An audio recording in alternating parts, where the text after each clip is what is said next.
Welcome back to The National Defense. I'm Nate Herron, and there was a book that crossed my desk a couple of years ago, a few years after it was released, actually, and I discovered it in a really odd way because it wasn't what I expected because of who I heard of it from. That book was The Legacy of Ashes, a history of the CIA, basically up to from the 20th century. You know, this from its founding to its roots in the Cold War, and to where we're joined by the author of Legacy of Ashes and the new book, The Mission: The CIA in the 21st Century. Tim Weiner is joining us here on the National Defense. Tim, how are you? Morning. How's everything? We're doing well. Tim, your book, Legacy of Ashes, the history of the CIA, obviously multiple award wins that you've had in your career. That was a fantastic book. I learned about that book through a stand-up comedian named Dana Gould, a former writer for the Simpsons. He did an entire piece in a podcast and credited your book, Legacy of Ashes, A History of the CIA, with some of the stories that he told in this podcast. I'm like, these don't sound real. There's no way. And I went out and got the paperback of Legacy of Ashes and read through that pretty quick. And then wouldn't you know, I get the companion novel. And I first have to ask, since you wrote Legacy of Ashes, and I want to talk to you about that process, do you consider this new release, The Mission: The CIA in the 21st Century, to be a companion piece to your previous work? Yes, the mission begins at the end of the 20th century. The CIA had been created in 1947 in part to conduct espionage, and then a few months after its creation, to conduct paramilitary activities, sabotage, support underground movements, to try and push back against Soviet imperialism in Europe. At the end of the 1980s, beginning of the 1990s, the CIA lost its great enemy, the Soviet Union. And the question was, what is the mission now that the Soviet Union is gone? CIA spent much of the 1990s trying and failing to answer that question. When Al-Qaeda blew up 2 American embassies in Africa in August 1998, it became clear that counterterrorism might supplant anti-communism as the mission that the CIA was compelled to engage in. And that became all too clear on September 11th, 2001. And for the next 15 years, counterterrorism kind of swamped everything at the CIA. Yeah. It swamped its main mission, espionage. It swamped counterintelligence, spy catching. And it wasn't until the spring of 2017 that espionage against Russia regained its place of prominence at CIA. And that was precipitated primarily by the Russian attack on the 2016 election, which aimed to denigrate Hillary Clinton and support Donald Trump. That's right. The former head of the CIA, General Mike Hayden, called it the most successful covert action since the Trojan horse. That's amazing. Yeah, and it's when you've got spies, and you bring it up in both books. You talk about how spies, that espionage, they're ready to jump to answer calls from the absolute top. They're ready to move. And you talk about the history of the CIA in the 20th century and how the presidential administration at that point, or whether it was DOJ, you had different sort of actors that were working with each other and different sort of priorities, and that had always caused the CIA to, for lack of a better term, they kind of chased their tail a lot. They weren't the most efficient outfit, correct? Well, the CIA, you have to remember, is an executor of American foreign policy. It works for the president. Mm-hmm. It's his outfit. And when American foreign policy is confused, or when it lacks strategic vision, the CIA doesn't, write its own check. It doesn't make its own policies. when it conducts covert action, it does so in this day and age under presidential authority. The president has to sign his name to what's called a finding, saying, I find that this mission, this covert action, is to American foreign policy. We have now today a kind of a crisis in American intelligence. You have the Director of National Intelligence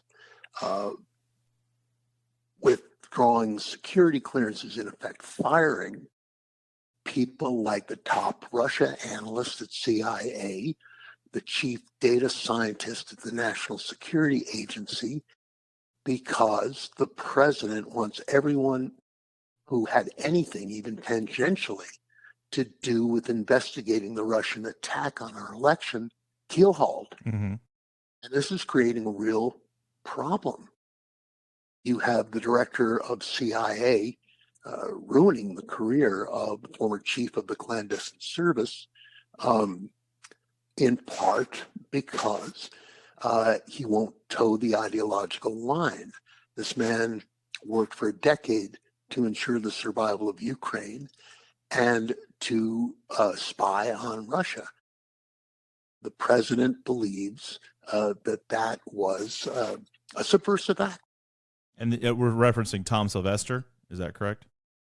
That's correct. Former chief of the clandestine service. And you had a great write-up on Tom Sylvester just recently that I was also reading in preparation for this. There's a portion of the new book, and again, we are speaking with author Tim Weiner of the Mission, the CIA in the 21st Century. And, as the CIA does operate at the pleasure of the president, there's a quote. You do such a great job in this book of it's a super fast.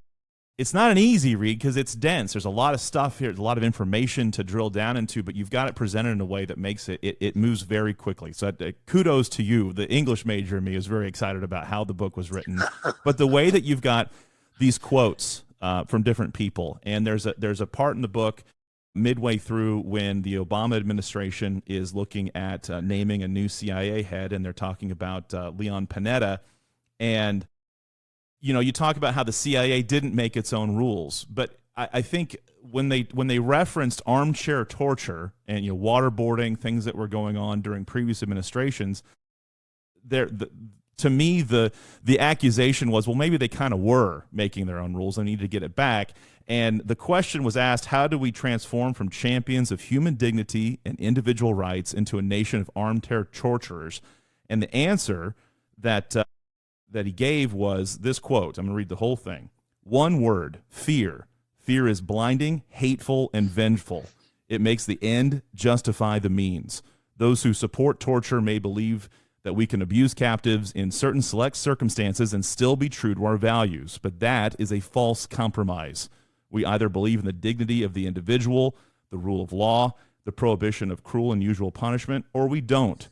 There is no middle ground. We cannot and we must not use torture under any circumstances. We are better than that. Fear is blinding, hateful, and vengeful. It makes the end justify the means.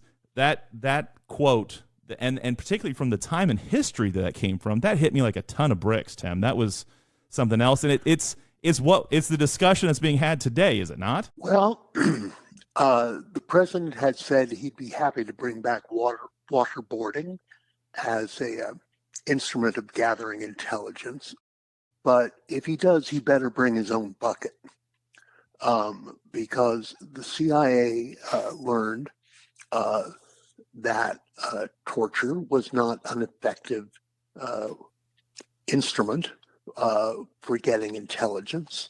The techniques that it was using were taken in part from what the North Vietnamese did to downed American airmen like John McCain during the Vietnam War. And they were using torture not to extract intelligence. I mean, the downed pilots didn't know when the next bombing run was coming, but to for propaganda purposes, for lies. The crisis that confronts the CIA today is in part the consequence of the president viewing it as the capital of the deep state, that cabal of soldiers and spies who are secretly out to subvert him. There is no deep state. But by firing people with expertise and experience in the intelligence community, we are creating a shallow state. And by getting rid of experts at CIA, at NSA, at the National Security Council, at Defense Intelligence Agency, we are running the risk of flying blind into a hurricane. This increases the risk of a catastrophic intelligence failure, and with it, the risk of a surprise attack on the United States. I believe the situation today is as perilous as it was in the months before 9/11.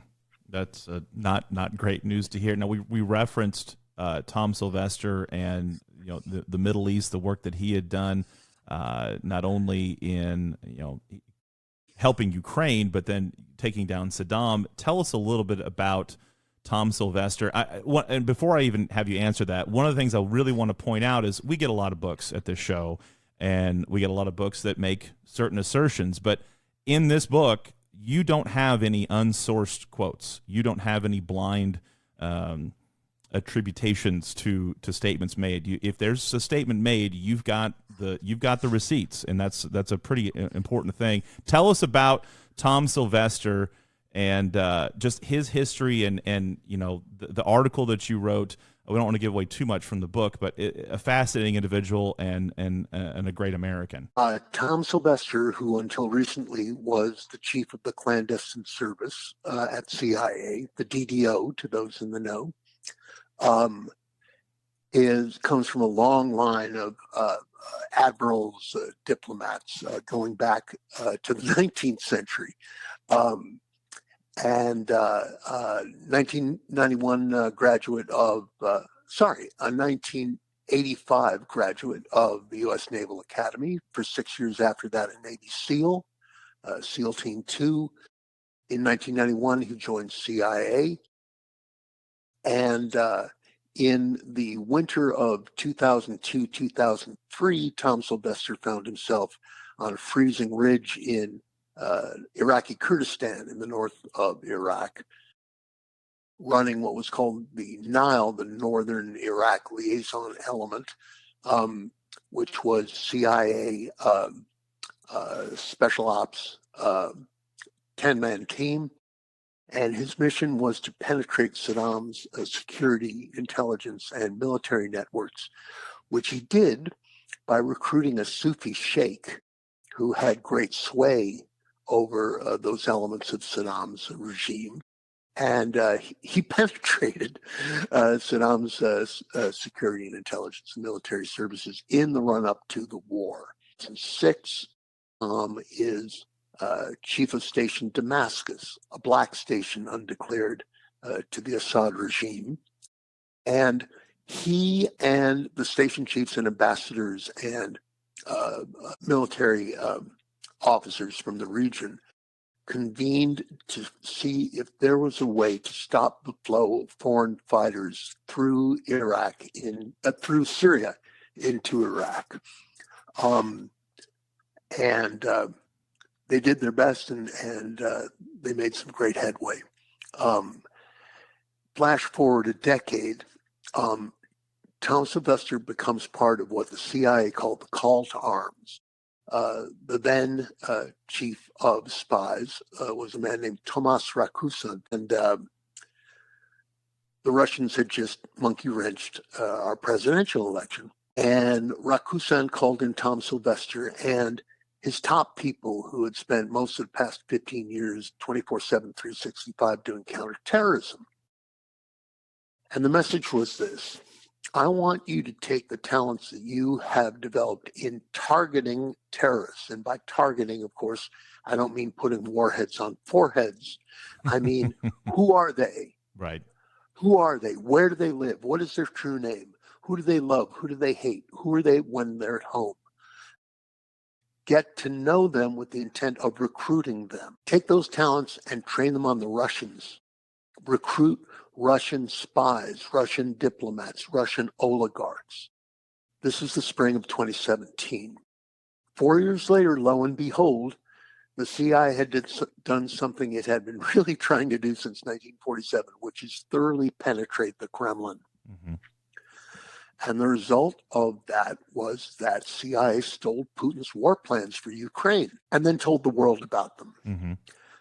That didn't stop the war, but it had an immediate, electrifying, galvanizing effect on NATO and unified NATO, which the president in his first term had attacked and disparaged, and got U.S. and NATO on the same page in defense of Ukraine, so that when the invasion came, support was there. CIA, of course, had been on the ground in Ukraine since 2014, the first Russian invasion, the seizure of Crimea and eastern Donbass, working to rebuild the Ukrainian civilian and military intelligence services, provide intelligence support. And CIA has been essential to the survival of Ukraine up to this day. That survival is now very much in doubt because in the view of some at CIA, not all, but some, the President of the United States has gone over to the other side and has joined the authoritarian axis. He clearly views Putin as a putative ally, and this puts the survival of Ukraine very much in doubt. Yeah. We're speaking with Tim Weiner, author of The Mission, the CIA in the 21st Century. Tim, with all of your research on the CIA, is there a portion of the history of the CIA from your first book, Legacy of Ashes, that most clearly echoes the current situation that you just described? Or have we not seen something like this before with the Central Intelligence Agency? We are in uncharted territory today. There was a time in 2004 when the President of the United States, sore displeased with CIA, appointed a member of Congress to be its director. A gentleman named Porter Goss. He had been the Republican chairman of the House Intelligence Committee. And his orders to Goss were kind of clean house over there and get them on the reservation. The President Bush was sore displeased with CIA's analyses of how the war in Iraq was going, which was not well. But the President, the Vice President, the Secretary of Defense, Donald Rumsfeld, and others were thinking that the invasion of and occupation of Iraq would create democracy in the Middle East, settle the Israeli-Palestinian conflict, and kind of create democracy at gunpoint, if you will. Right. And the CIA was saying that ain't happening.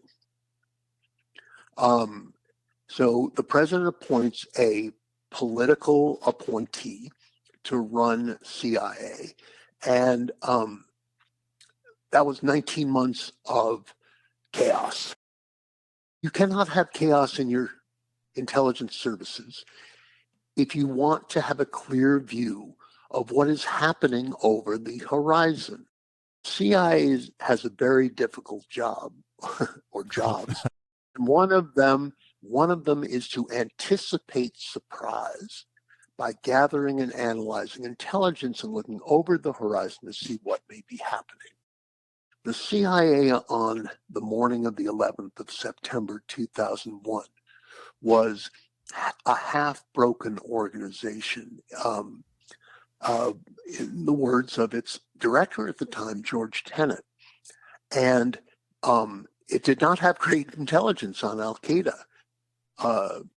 And On the 12th of September, it still didn't have great intelligence on al-Qaeda, and it was for a want of intelligence that the secret prisons were created. Gotcha. And that the torture techniques were adapted in a desperate attempt to learn if there was going to be a second or third or fourth wave of attacks on the United States. Right. The information given to the president about weapons of mass destruction, that came from the CIA, right? And I would assume the same people that he wanted to clean house with. In part. Okay. The president... It's the CIA. It's not like it's a silo. It's not a monolith. Right. Well, two things. First, the president was not displeased that the CIA reported that Saddam had weapons of mass destruction. He was thrilled. But of course, the CIA didn't have any spies in Iraq when that report came out in 2002, early 2003. And again, a want of intelligence. Okay. The CIA was relying on intelligence that was 5 or more years old. It was relying on defectors who invented stories. And we are today in a similarly perilous situation. Part of the job description of the CIA director and the agency itself is to report to the president what is happening. The president, this president, puts the word intelligence in scare quotes. He does not read briefings. Right. He does not, he thinks his instincts are better than intelligence. And this is not a specific critique of the president. This is a critique of all presidents since Harry Truman. Ideology is the enemy of intelligence. If you are an ideologue, your mind is made up. You don't want to be confused with facts, and you do not want to hear intelligence that conflicts with your preconceptions. Yeah. A former director of CIA, Richard Helms, who I got to know later in his life, CIA director under Presidents Johnson and Nixon, once said, "If we are not believed, we have no purpose." And this president does not believe in intelligence. Boy, that just, I kind of got a little bit of a chill in my spine. I appreciate the time that you have spent not only in talking to us today, but in really researching this. This is a really, really well-written book. If you're a fan of Legacy of Ashes, you probably already know that this book is soon to come to your bookshelf. Real quick, for those of our listeners who maybe aren't familiar with Legacy of Ashes, take us back real quick. And you do such a good job of describing how the CIA was founded, the name of the organization prior to Central Intelligence, which escapes me at the moment, but I'm sure you've got it. Tell us real quick a little bit about Legacy of Ashes and the founding of the CIA, because I think that'll make a lot of people who are not familiar with that book and the history of the CIA excited to go out and grab that first book before they get the mission. Right. In World War II, there was a civilian intelligence service. It was called the Office of Strategic Services. There we go. And, OSS. I knew it was there somewhere. And it was largely, the blueprint of it was largely taken from the British. And, Churchill wanted his own special operations soldiers to set Europe ablaze, that is, fight fire with fire against the Nazis. Harry Truman disbanded the OSS in September 1945 after the end of the war. But some of its veterans fought for the establishment of a permanent peacetime civilian intelligence service. The U.S. had never had one. Now, of course, the Russians had been at this since the time of Peter the Great, the British since Queen Elizabeth I, and the Chinese since Sun Tzu wrote The Art of War 26 centuries ago. And we were new at this. The veterans of the OSS eventually convinced President Truman to establish a Central Intelligence Agency, and that was in September 1947. The clandestine service at the time was no more than 200 people. At first, the mission was espionage, pure and simple. What is going on behind the Iron Curtain? What are the intelligence and what are the intentions and capabilities of Stalin, his army, and his spies? And very quickly, as I said, as Stalin gradually seized half of Europe by force and by fraud, the State Department and Pentagon leaders said, we got to fight fire with fire, just like Churchill said. Mm-hmm. What followed was a series of failed and fatal paramilitary operations behind the Iron Curtain. The CIA had been penetrated by the British intelligence representative in Washington, Kim Philby, who was working for Moscow, which proves that no director of CIA should go to sleep without wondering where the mole is. Right. Wondering whether the CIA is penetrated, because an intelligence service that is penetrated is as bad as having no intelligence service at all. We are in an era today of ubiquitous technical surveillance. It becomes harder and harder for CIA officers to operate undercover overseas. It becomes harder and harder to detect technical penetrations of our government and our spy services.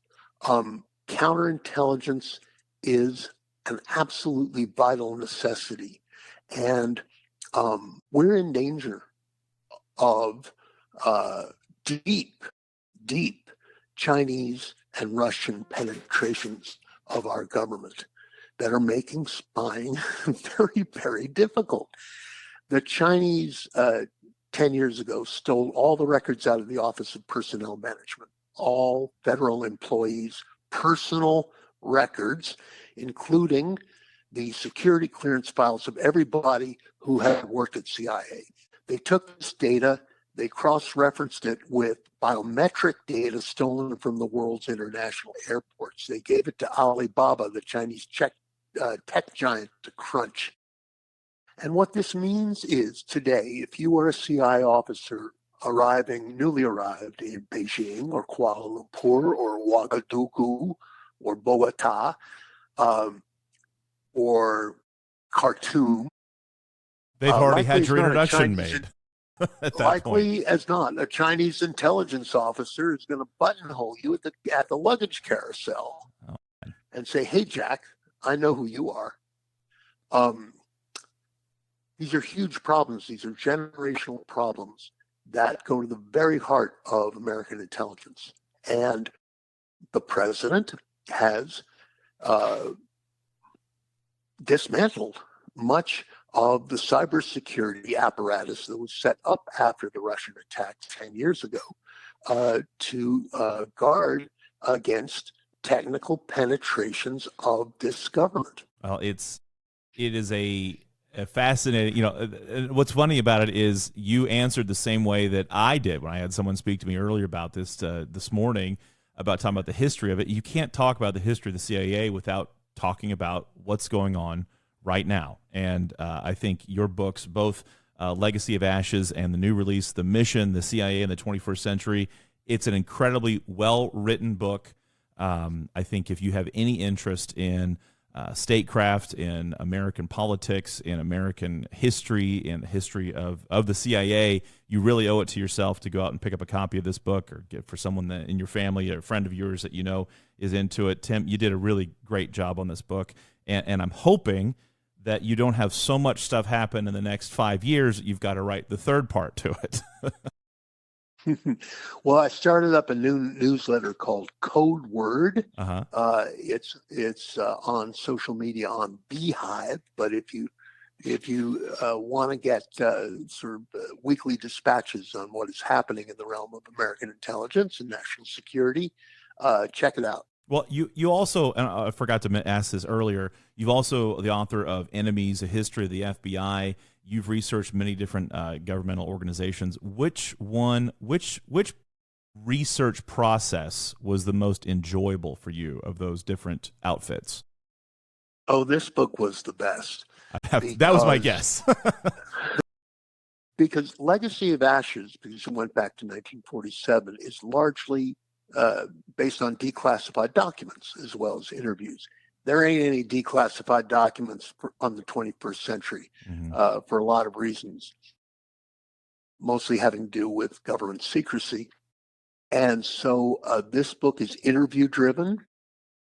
The interviews were all on the record in the book, and they were absolutely fascinating. I mean, if you want to learn how the CIA dismantled the network of A.Q. Khan, a Pakistani metallurgist who was exporting nuclear weapons technology to the rogue nations of the earth, and how three really brilliant spies at CIA took this network down without firing a shot. A.Q. Khan was judged by the CIA to be as dangerous as Osama bin Laden at the beginning of the He was century. like a character out of a Marvel movie, the way that he was described. I just imagining, that type of guy. That was really interesting. And what this goes to show is that, at the same time that CIA was taking down the most dangerous nuclear weapons proliferation network in the history of civilization, America had gone to war in Iraq to take down a non-existent threat of weapons of mass destruction. What this goes to show is that espionage, intelligence, when it succeeds, can prevent war and save lives. And just a year ago, the CIA saved thousands of lives because an ISIS offshoot was planning to attack a Taylor Swift concert in Vienna, at which 70,000 people showed up. Thousands of people would have died, including many Americans. Remember hearing all about that. Okay, and that was a CIA op. So if they saved thousands of lives in one day, in a way that is a moral counterbalance to the civilian lives lost in the war on terror through accident or miscalculation. And intelligence, I want Americans to understand something that Dwight Eisenhower said, President Eisenhower. He said, intelligence is a distasteful but vital necessity. And too many Americans view CIA, they know what they think they know from movies and TV.